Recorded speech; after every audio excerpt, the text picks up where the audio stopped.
고물의 반대는 이물이거든. 이물, 고물. 그런데 고물은 배 뒷부분을 고물이라 그래요. 이물은 앞부분을. 근데 예수님 배 뒷부분에서 이게 잠을, 육신이 있기 때문에 피곤해서 잠을 주무셨던 거예요. 그런데 어때요? 선생님이요, 우리가 죽게 된 것을 돌보지 아니하시나이까.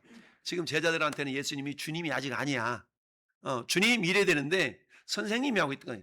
그러니까 예수님이 만물을 주관하시는 주님이시고 주인이신데, 그런 주님을 향해서 제자들조차도 어때? 제자들조차도 아직은 주님을 주님으로 온전하게 인정이 드리지 못하고 있는 거예요.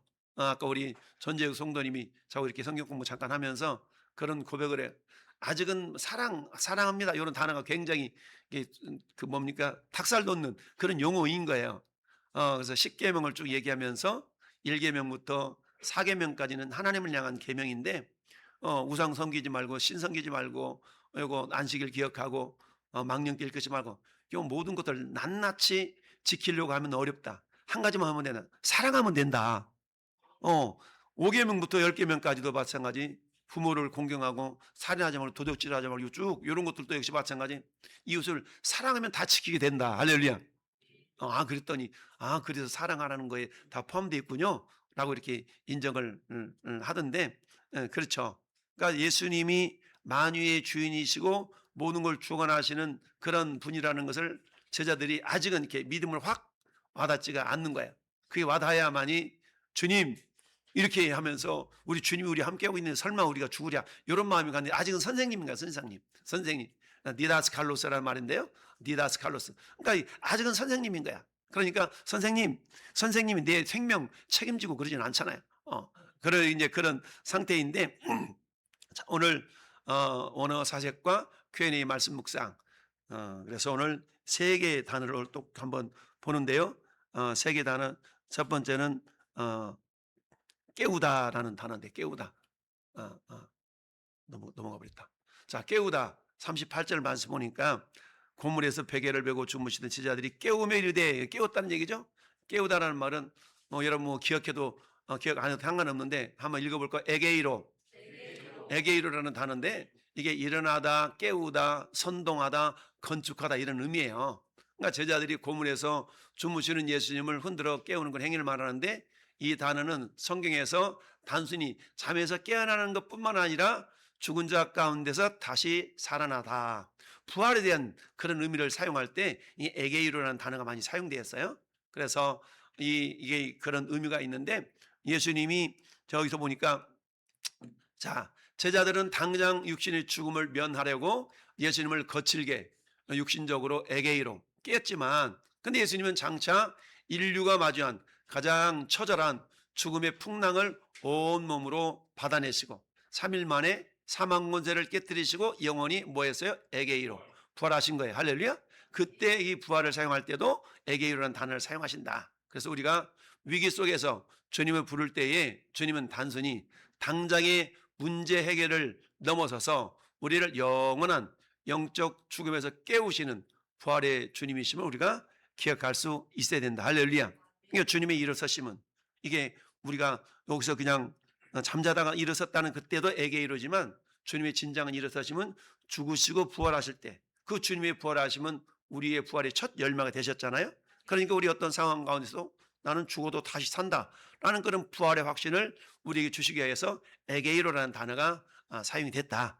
그러니까 어떤 상황 가운데서 우리는 어때 그냥 주저앉아 있는 자들이 아니라 주님 손잡고 일어서세요 라는 그런 복음 찬송의 가사처럼, 우리 주님은 어떤 상황 속에서도 우리와 함께 하시기 때문에, 할렐루야, 우리가 주여 죽겠나이다, 아니 안 죽어도 다시 살려, 이런 어떤 그런 의미로 에게이로라는 단어를 우리가 기억할 수 있겠다. 두 번째, 따라서 믿음. 믿음이라는 단어는 피스토스에서 온 단어인데요. 피스티스라는 단어가 믿음이라는 단어입니다. 이것은 신뢰, 확신, 확실성, 확관, 확신 뭐 이런 것을 의미해요. 그런데 이 피스티스는 사람이 가지는 확신뿐만 아니라 사람이 향유하는 확신, 즉 신뢰할 수 있음, 의지할 수 있음, 이런 의미로도 사용이 됩니다. 그래서 확실성이나 신뢰성과 관련되어 있다라는 얘기입니다. 예수님이 제자들을 책망한 이유가 뭐예요? 너희가 어찌하여 믿음이 없느냐라고 말하는 것은 뭐예요? 어째 너희가 나를 안 믿냐 이거죠. 나를 그렇게 지켜보면서도 못 믿어? 이런 것이죠. 우리 흔히 그럴잖아요. 나를 그렇게 지켜보고도 못 믿냐? 우리 그런 얘기 하잖아요. 지켜보고도 못 믿냐? 그런 경우들이 왕왕 있죠. 그러니까 여러분들이 어떤 사람을 신뢰한다라는 것은 뭘 신뢰하는 겁니까? 그 사람의 말과 인격을 신뢰하는 거잖아요. 보통 그 사람 믿을 만해. 그 사람 말한 것은 반드시 그렇게 약속을 지켜. 그래서 우리가 믿을 만해 라고 할 때는 그 사람이 말과 행동이 일치가 된다는 거잖아요. 그 사람 말만 해. 이건 뭐예요? 말은 해놓고 행동이 없다는 것이죠. 우리들도 마찬가지. 우리 신앙인들이 세상 사람들한테 보여줄 때 그 사람 말만 해. 이렇게 하면 안 되잖아요. 그 사람 말한 것은 반드시 지켜. 그 사람 말은 보증수표야. 이런 말들이 지켜질 때 할렐루야. 그러니까 왜 그러잖아요. 네 하고 안 해. 그건 안 되잖아요.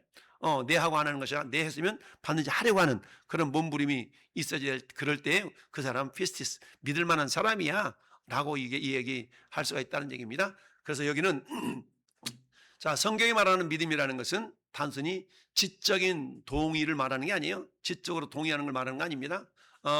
잘 될 것이다 라는 긍정적인 그런 신념이 아닙니다. 이는 하나님의 신실하심에 전적으로 내 자신을 내어 맡기는 신뢰와 연합을 의미한다. 그러니까 지금 예수님은 만유의 주인이니까 풍랑이는 바다 가운데 물에 빠져 죽으면 자기만 죽나? 예수님도 죽지?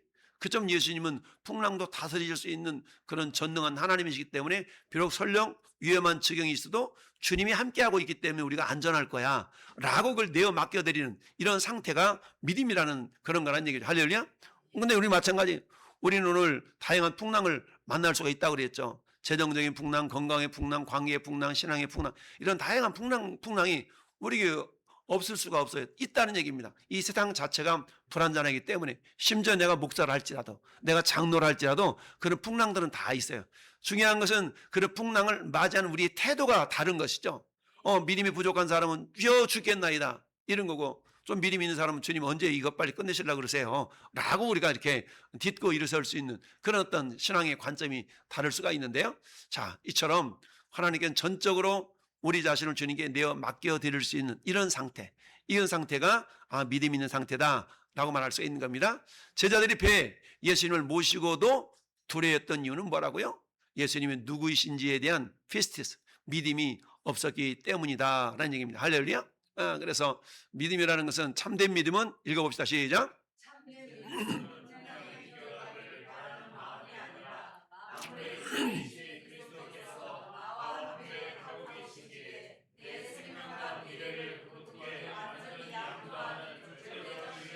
그쵸. 심지가 견고한 사람은 이게 심지가 견고하다 할 때 그 모습을 말씀하고 있는 거죠. 그런 자를 주님이 평강하도록 이렇게 지켜주시고 인도해 가시는 거예요. 할렐루야. 그래서 내 생명과 미래를 그분께 완전히 양도하는 절대적인 신뢰. 주님이 그야말로 나를 어디로 이끌어 가시든 반드시 하나님은 선하신 분이니까 선한 열매 맺혀 주실 거야 라고 믿는 것이죠. 여러분 우리가 성경의 모든 말씀이 다 중요하지만 특별히 하나님은 선하시다라는 게 로마서 8장 28절의 말씀이잖아요. 그러니까 당장의 그 현실 그 순간만큼은 우리가 이해할 수 없는 그런 순간일 수도 있고 그렇잖아요. 근데 먼 거시적인 안면을 이렇게 보면 하나님은 그것을 이렇게 이루어서 합력해서 선을 이루시는구나. 오늘 국물이 무슨 국물이었어요? 콩나물국 맛있었습니까? 맛있었어. 오늘 재료가 뭐였어요? 콩나물 또 소금 또 마늘 파 또 기타 등등 멸치 육수 이런 거 있었어. 여러분 이것이 잘 어우러져 펄펄 끓이니까 아주 맛있는 콩나물국이 생겼잖아요. 근데 여러분 콩나물 5,000원어치 사다가 날콩나물 씹어 먹어봐. 못 먹어 날콩나물. 거기 파만 먹으라 그래봐. 못 먹어. 근데 이런 것들이 잘 어울려가지고 팔팔 끓이니까 맛있는 콩나물국이 나오지 않습니까? 할렐루야.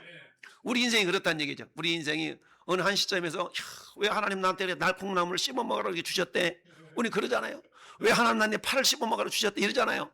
근데 우리가 좀 기다리고 이랬더니 이걸 하나님은 다 팔팔 끓여가지고 맛있는 콩나물국을 만들어 내시더라. 이게 뭐예요? 합력해서 선을 이루시는 하나님. 이걸 우리가 절대적으로 신뢰해 드려야 된다는 얘기죠. 이걸 뭐라고 하는데 이걸 믿음, 피스티스라고 표현하는 겁니다. 할렐루야. 하나님께 전적으로 내가 맡게 되는 상태. 하나님 그래서 오늘 또 여러분의 그 문제를 지금 뭐 하고 있어요? 지금 곰솥에 지금 끓이고 있어요. 뭐 하려고? 맛있는 결과물을 만들어내시려고. 할렐루야. 그러니까 하나님 왜 이걸 나한테 주셨어요? 왜 나만 겪는? 왜 하나님 이런 것이 아니라 다 어우러져서 반드시 하나님은 벌벌 끓여서. 근데 끓여서 작품이 나오기까지는 뭐가 있어야 돼요? 믿고 기다림이 필요한 겁니다. 할렐루야. 따라서 포기하지 말고 포기하자. 그 말이 나오면 포기하지 말고 포기하자. 내가 이거 포기해버려야지. 아니라 4, 1, 2, 3, 4. 포기. 첫째, 따라서 기도하고 기대하고 기다리면 기적이 일어난다. 그래서 포기하지 말고 포기하자라는 그런 말씀. 하나님은 믿을 때 이게 가능해져. 할렐루야. 믿지 않으면 주여 우리가 죽겠나이라고 주님 막 깨우려고 그러는 것이죠. 그런 조급함이 아니라 저도 역시 그런 부분이 부족한 부분이 없잖아 있죠. 그렇지만 어때요? 하나하나 빚어져 가는 거 아니겠습니까? 그래서 제가 뭐 목회를 뭐 한 20여 년 이상 하다 보니까 조금 이게 목사가 되는 것 같아요. 할렐루야. 여전히 부족하지만 그렇습니다. 어떤 목사님이 그런 간증을 해서 은퇴하고 나니까 이제 목회 좀 할만하니까 은퇴할 때가 됐다고. 우리 저기 원로 목사님 그렇지 않은지 모르겠지만 아무튼 그런 목사님들이 계셔. 은퇴할 때가 되니까 이제 목회 좀 뭔가 좀 알 듯한데 그렇다는 얘기가 있습니다. 할렐루야. 세 번째는 따라서 순종하다. 41절 말씀해 보니까 그들이 심히 두려워하여 서로 말하되 그가 누구에게 바람과 바다도 순종하는가 하였더라. 할렐루야. 여러분 우리 저 앞에 보니까 예수님은 안식일에 또 주인이라 이런 말 우리 묵상한 기억이 혹시 나십니까? 예수님은 안식일이 주인이에요. 주인. 네. 그러니까 근데 마가복음은 특별히 안식일에도 주인이다. 이렇게 예수님을 이렇게 얘기했어요. 이 도라는 바다도라는 말은 언어로 말하면 카이라는 접속사거든요. 우리로 말하면 엔드인데 카이인데 이 카이라는 그런 접속사 안에 들어있는 의미가 이런 뭐라도 이런 강조를 나타내는 그런 의미가 있는 거예요. 그래서 바람과 바다도 순종하는가. 바람과 바다는 어찌 보면은 무생물이잖아요. 무생물. 근데 무생물, 생명이 없는 무생물도 전지전능하신 하나님께 순종한다. 라는 것을 우리가 본문을 통해서 우리가 확인해 보는 거죠. 근데 여기서 순종이라는 말은 제가 자주 말씀 휘파쿠어. 여러분 여기서 온 아쿠오라는 말이 듣다거든요. 아쿠오 듣다인데 어떻게 듣는 거에 따라서 그 의미가 사뭇 다르다 그랬죠. 저 휘파쿠어라는 단어는 저 신명기 28장에 보면은 삼가 듣는다는 말을 두 글자로 경청이라고 그래요. 경청. 삼가 듣고 이 삼가 듣고라는 말은 샤마거든요. 샤마예요. 그러니까 삼가 듣는다는 말은 샤마예요. 샤마. 아까 우리 이사야 26장 3절에 평강하도록 이 말은 샬롬이거든요. 어떤 단어가 두 번 배치가 됐다는 얘기는 그만큼 중요하다는 것이고 하나님 입장에 본다면 굉장히 중요하고 그렇게 되게 할 거야 라는 주님의 의지가 있는 거예요. 요한복음에서 예수님께서 내가 진실로 너에게 이르노니 이렇게 반복해서 하는 단어가 25번 나오거든요. 이 말은 뭐냐면 주님의 의지가 그만큼 강하다는 거예요. 내가 진실로 너에게 이르노니 내가 정말 그렇게 할 거야. 너 믿지? 맞아요. 주님이 그렇게 하신다면 제가 믿을게요. 그때 우리가 아멘으로 받아들이는 겁니다. 할렐루야. 그래서 순종하라는 말은 휘파쿠어라는 단어인데 휘포카라는 단어는 휘포라는 단어와 아쿠어라는 단어가 이렇게 합쳐진 거예요. 이 말은 뭐라고 그랬습니까? 위에서 대통령 왕이 말하면 밑에서 주여 듣겠나이다 말씀하소서 하고 무릎을 꿇고 겸손하게 듣는 자세. 요게 뭐라고 휘파쿠어라는 단어예요. 휘포라는 말이 뭐뭐 아래서 이런 의미가 있거든요. 그런 전치사인데 그다음에 뭐예요? 그 아래에서 듣는다. 아래에서 듣다라는 말이 뭐예요? 겸손히 듣다, 경청하다. 그러다 보니까 뭐예요? 겸손히 왜 들어요? 순종하려고 듣는 거예요. 순종하려고. 그래서 이걸 순종하다, 오베이, 복종하다 이런 의미가 담겨지는 단어가 순종하다. 근데 어때요? 미생물이 없고 생명이 없는 바람과 바다도 지금 주님 말씀에 주님 명령에 뭐 하는 겁니까? 휘파쿠하고 있는 겁니다. 순종하고 있다는 얘기죠. 할렐루야. 이 단어 보면 아래서를 뜻하는 휘포와 듣다를 뜻하는 아쿠어가 결합된 말로 그 권위 아래 엎드려서 귀를 기울이고 그대로 행하다라는 그런 의미가 담겨져 있습니다. 할렐루야. 오늘도 저 여러분들이 우리 주님 말씀에 휘파쿠하는 주의 은혜가 있기를 바랍니다. 휘파쿠. 그럴 때에 주님의 놀라운 은혜를 경험하게 되는 겁니다. 자, 지각이 없는 자연 만물인 바람과 바다조차도 자신들을 지으신 창조주 예수님의 음성이 떨어지자마자 즉시 그 권세 아래 엎드려 복종했다.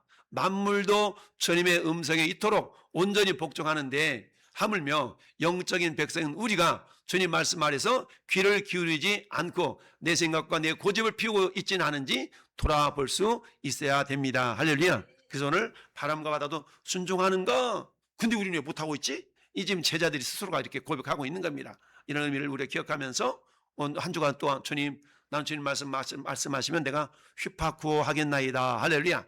라고 듣고 순종하겠나이다. 하게 됩니다. 자, 1번 시작.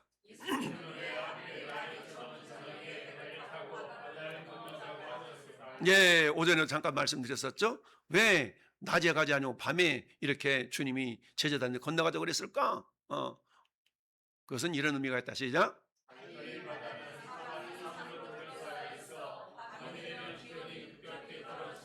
지형적 특성상 예측 불가능한 돌풍이 자주 발생합니다. 예수님은 이런 위험을 모르지 않으셨습니다. 할렐루야. 모르지 않았어. 알고도 갔다는 얘기는 뭔가 목적이 있다는 얘기죠. 알고도 갔다는 얘기는 목적이 있어. 그 목적은 뭐냐? 이런 거예요. 시작. 영적, 환경적 위험이 도사리고 있는 밤의 항해로 밀어 넣으십니다. 이는 우리를 고생시키시 위함이 아니라 우리의 약천 신앙의 밑바닥을 보게 하시고 오직 주님만 의지하는 깊은 믿음의 군사로 훈련하기 위함입니다. 아멘. 할렐루야. 우리가 그런 고백하잖아요. 앞날이 깜깜해. 우리가 스스로가 깜깜하다고 여길 때 주님은 그 깜깜한 가운데 빛을 보게 하신다는 얘기입니다. 할렐루야. 내가 세상의 빛으로 이 땅에 왔다. 참빛. 우리 주님은 이 땅에 참빛으로 오신 주님이세요. 할렐루야. 그 빛을 보고 너희는 주의 말씀은 내 발이 등이요 내 길이 빛이다 라고 말씀하시죠. 그래서 우리가 방향을 잃지 않도록 해주신 그런 어떤 의도가 있기 때문에 주님은 굳이 어둠을 틈타서 건너가자 라고 주님이 말씀하셨다라고 우리가 이해할 수가 있습니다. 두 번째 시작.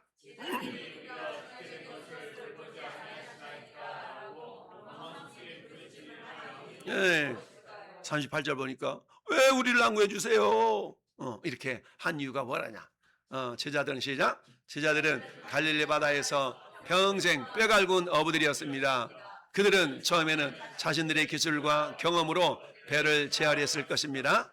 그러나 인간의 힘으로 도저히 안 되는 한계 상황에 부딪히자 주무시는 주님을 향해 왜 우리를 안다우치냐며 원망을 터뜨렸던 것입니다. 할렐루야. 그러니까 자기의 한계를 깨닫는 거야. 한계. 여러분 누가복음 5장에 보면은 예수님이 베드로 배를 빌려가지고 설교하신 이후에 베드로한테 뭐라고 야 깊은 데 가서 그물 내려 이런 장면이 나오잖아요. 그때 베드로가 속에 뭐라 그래서 성경에는 없지만 뭐라고 나겠죠? 안 잡히고만 해봐라. 내가 그 바다의 전문가야. 그래서 물고기는 저녁에 잡아요. 저녁에. 낮에는 물이 맑아가지고 그물이 내리면 야 내려온다 피하자. 물고기 다 도망가는 거야. 그러니까 그 갈릴리 바다의 물고기 어부들은 저녁에 물고기를 잡아요. 왜? 저녁에 졸고 있다가 물고기 졸고 있다가 그물 내리면 그냥 잡히는 건데 근데 낮에 예수님이 그물 깊은데 그것도 깊은 데 가서 그물을 내리라고 그러니까 그물을 내리는 도중에 이제 조는 물고기만 잡히는 거야. 곽 집사님 조는 물고기만 잡혀. 조는 물고기가 잡는 거야. 그러고 있는데 물고기가 그물이 내리다 도망갈 거 아니겠어요? 그러니까 베드로 생각에는 아니 그물 내리다가 조는 물고기 외에는 잡힐 물고기가 없는데 왜 깊은 데 가서 물고기를 잡으라고 그러지? 서울 그러면서 안 잡히고 해봐라 그냥. 그러고 있는데 세상에 그물이 찢어지기 정도까지 물고기 잡히잖아요. 그때 뭘 깨닫는 거예요? 자기 자신의 한계를 깨닫는 거야. 한계를 깨달으면서 주여 나는 죄인입니다. 나를 떠나서서 라고 비로소 베드로가 자기 자신의 한계를 깨닫는 겁니다. 오늘 마찬가지 주님이 우리 죽게 된 걸 왜 돌보지 않아요? 자기 자신의 한계를 깨닫는 거야. 왜 자기들은 잔뼈가 굵어서 이 갈릴리에서 잔뼈가 굵었는데 훤히 아는데 안 되거든. 안 돼. 분명히 이전 같았으면 배가 착 요리요리 막 됐는데 그날따라 안 되는 거야. 그러니까 어때? 야, 안 되는구나. 나가면서 주님을 도와달라고 왜 우리를 도와주지 않냐고 이렇게 원망을 터뜨렸던 겁니다. 자, 그때에 우리의 기도가 원망과 불평으로 변하는 이유는 왜 그러냐? 내 힘으로 하려다가 실패했기 때문에 주님을 만물의 주제가 아닌 내 문제를 해결해주는 조력자 정도로 취급할 때 우리는 우리 주님을 향해서 원망할 수 있는 겁니다. 주님 정말 1억이에요? 이럴 때가 있잖아요. 하나님 내가 얼마나 이렇게 했었는데 정말 1억이에요? 이럴 때가 있잖아요. 내가 주님 내가 정말 기도를 안 했습니까? 헌금을 안 드렸습니까? 쥐를 빼먹었습니까? 그런데 왜 이러세요? 막 이럴 때가 있잖아요. 이럴 때가 있어. 그런 생각이 들 때가 있거든요. 그건 어떤 경우 그렇다고요? 우리 주님은 그저 내 문제를 해결해 주는 조력자 정도로만 여길 때 그렇다는 얘기입니다. 할렐루야. 근데 주님은 그런 분이 아니라 우리의 도움의 요청 앞에서 내 힘을 빼는 작업을 우리 주님 먼저 하기를 원하시는 겁니다. 할렐루야. 예, 운동선수들 그러잖아요. 자, 야, 힘 빼, 힘 빼, 힘 빼. 예, 힘이 너무 들어가서 힘 빼, 힘 빼. 이런 얘기 많이 하죠. 그러니까 우리 힘을 빼야만이 주님이 우리를 통해서 역사하신 줄 믿습니다. 할렐루야. 예, 그렇습니다. 그래서 힘 빼는 작업을 하나님께서 주님께서 하시기 위해서 그랬다. 3번 시작.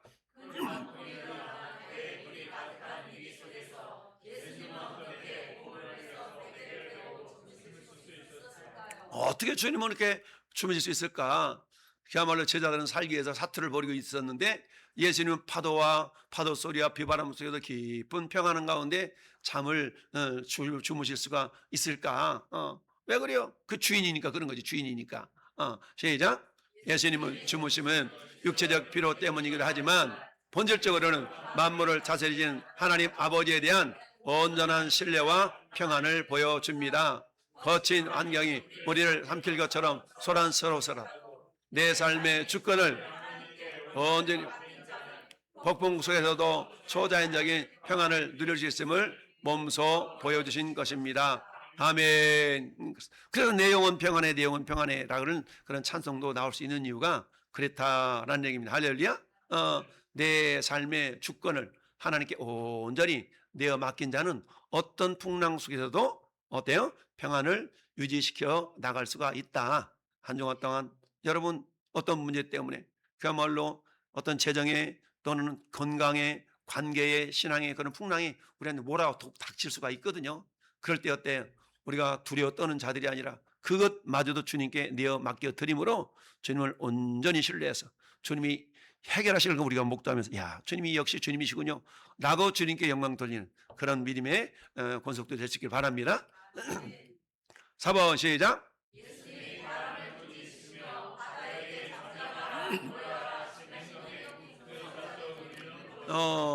생명도 없는 것에 대해서 주님께서 꾸짖다라는 에피 뭐라고 그랬어? 투 뭐라고 돼 있어요. 아무튼 그런 건데 단어를 쓰실 때는 주로 귀신을 쫓아내실 때였습니다. 성경에서 거친 바다와 흑암은 하나님을 대적하는 사탄과 영적인 혼돈, 죄의 권세를 상징한다라는 얘기죠. 거친 바다 흑암이라는 것은 하나님을 대적하는 사탄과 영적인 혼돈, 죄의 권세를 상징한다. 아까 우리 욥기서에서 본 것처럼 그의 라헬이라는 단어가 그런 의미가 있었다 그랬죠. 그래서 꾸짖다 이런 것들을 꾸짖었어. 그래서 어떤 교훈이 있는가 시작.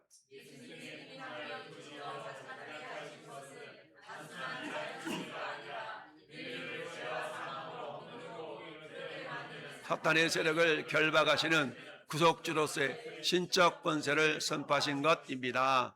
주님의 말씀 권세 앞에서는 우리를 묶고 있는 어떤 죄의 저주와 영적 세력도 즉시 떠나게 아멘. 즉시 떠나게 되어 있다는 얘기입니다. 근데 어때 우리는 그 권세를 덧입은 자들이잖아요. 그래서 예수님 권세, 예수님 권세, 예수님 권세, 내 권세, 할렐루야.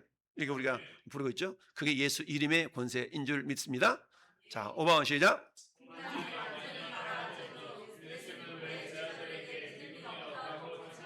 왜 믿음이 없다고 책망했나? 풍랑치는 상황에서 두려워하는 것은 인간으로서 당연한 그런 감정처럼 보일 수 있어요. 그러나 예수님이 책망하신 것은 감정 자체가 아니라 하나님의 아들이 이 배에 함께 타고 계시는데도 우리가 빠져 죽을 것이라고 생각한 불신앙. 결국 불신앙이에요. 불신앙. 할렐루야. 여러분 우리는 어때요? 주님이 어쩌다가 한번 내 안에 계신 것이 아니라 주님은 우리 안에 우리를 성전 삼으시고 할렐루야. 우리를 거룩한 집 삼고 내가 너를 떠나지 않고 너를 버리지 않는다. 그러니까 우리는 죽을 때까지 주님은 내 안에 계시는 거예요. 중요한 것은 주님이 내 안에 계신다는 것을 인식하며 살아가는 사람이 있는 반면에 어떤 경우는 내가 아쉬울 때만 주님 계시죠? 이러고 주님 아직도 계세요? 그럼 주님 뭐라고 그래요? 주님 아직도 내 안에 계세요? 그럼 뭐라고 주님 대답하실 것 같아요? 오냐? 그럼 당연하지, 당근이지. 이러지 않겠습니까?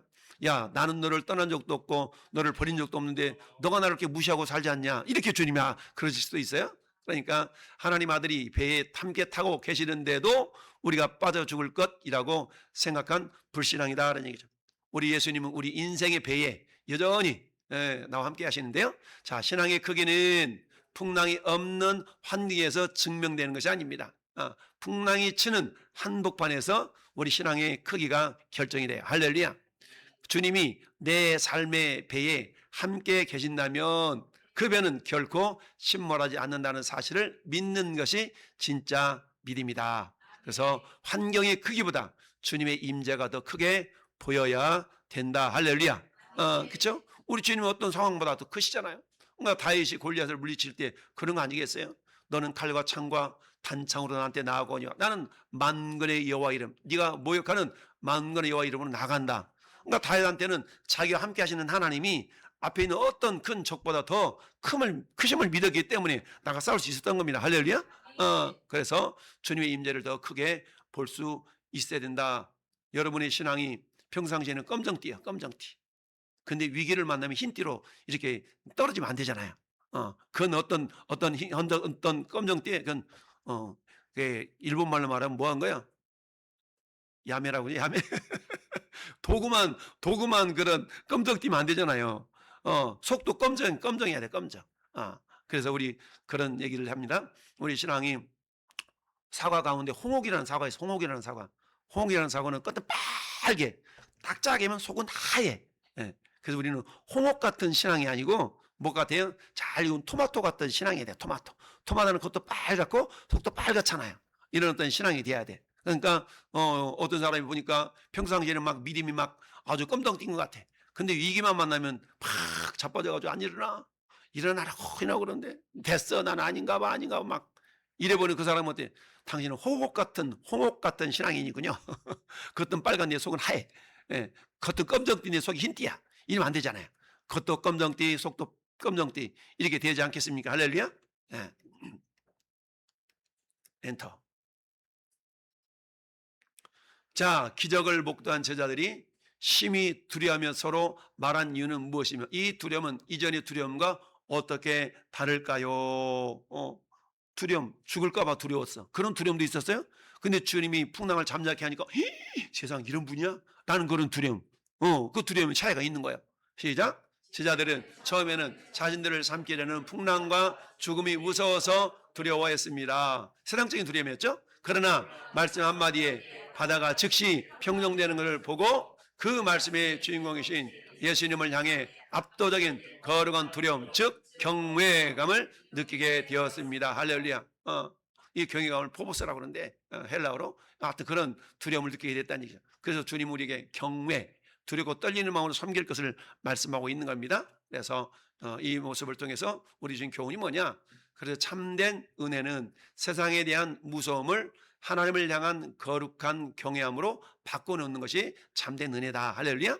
그래서 우리가 하나님을 제대로 두려워하고 경외하기 시작할 때에 세상이 주던 모든 공포와 염려의 풍랑은 우리 삶 속에서 힘을 잃고 떠나갈 수밖에 없다. 할렐루야.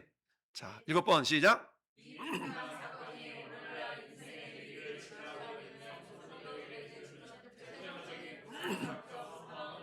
그렇죠. 이런 풍랑이 없는 사람이 없어요. 누구나 다 풍랑이 있어. 단지 그 강도가 다를 따름이죠. 어떤 사람은 엊그저께 저 베네수엘라에 지진 7.3, 7.2가 막 연달아 와가지고 뭐 10,000명이 죽었니, 5,000명이 죽었느니 이러잖아요. 그러니까 지진 강도에 따라서 피해가 달라진 것처럼 풍랑 사건이 오늘날 우리 모두에게 다 있어요. 근데 어떤 사람은 아주 그 풍랑의 강도가 아주 약하게 오는 사람이 있고, 어떤 사람은 강하게 오는 사람이 있고, 누구나 다 있거든요. 근데 어떻다? 제자들은 이가 누구이기에 바람과 바다도 순종하는가라는 질문으로 사건을 마치는데요.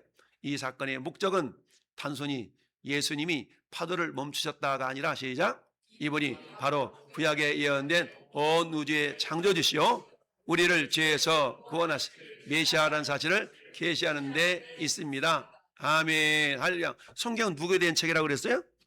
예수님 히스토리. 이 기본적으로 주님에 대한 이야기. 근데 주님에 대한 이야기로 끝나서는 안 돼. 이 책이 누구에 대한 이야기가 되냐면 내 이야기도 해야 돼. 할렐루야. 그래서 히스 스토리가 마이 스토리가 될 때 믿음이 견고하게 자라가는 겁니다. 할렐루야.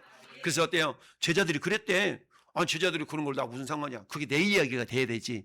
야, 나도 이제 주님이 누구시길래, 주님이 도대체 누구시길래, 이런 믿음이 우리 가운데 있어야 된다는 얘기입니다. 할렐루야. 그래야만이 풍랑에는 그런 바다 가운데서 우리가 요동하지 않는 그런 믿음으로 그 풍랑을 이겨낼 수가 있는 겁니다. 할렐루야. 관계 풍랑, 경제적인 문제의 풍랑, 그런 어떤 건강의 풍랑이 있다 할지라도, 신앙의 풍랑이 있다 할지라도 우리가 넘어지지 않냐고 견고하게 세워서 앞으로 한 걸음 한 걸음 성큼성큼 뚜벅뚜벅 나가는 그런 믿음의 주인공들이 될 줄로 믿습니다. 자, 결론을 봅시다. 장차 예수님은 우리가 겪어야 될 죄의 진노와 사망의 대풍랑을 십자가에서 홀로 온몸으로 맞으시고 깨뜨리셨습니다. 그 예수님이 지금 성령으로 우리 삶 속에 함께 항의하고 계십니다. 그러므로 성도는 어떤 고난 속에서도 이미 영원한 승리를 주신 예수 그리스도를 바라보며 낙심을 멈추고 소망과 희망을 품고 전진할 수가 있습니다. 아멘. 할렐루야. 이게 오전에 이어서 다시 한번 복습한 내용이 있는데요. 어쨌든 정말 주님 왜 이런 일이 나한테만 있대요? 라고 하는 것이 아니라 야, 우리 주님은 그런 풍랑마저도 잠잠케 하실 수 있는 전능하신 하나님이시다. 근데 그 주님이 멀리 계신 것이 아니라 우리 안에 계시고 우리를 떠나지 않고 버리지 않는다. 할렐루야.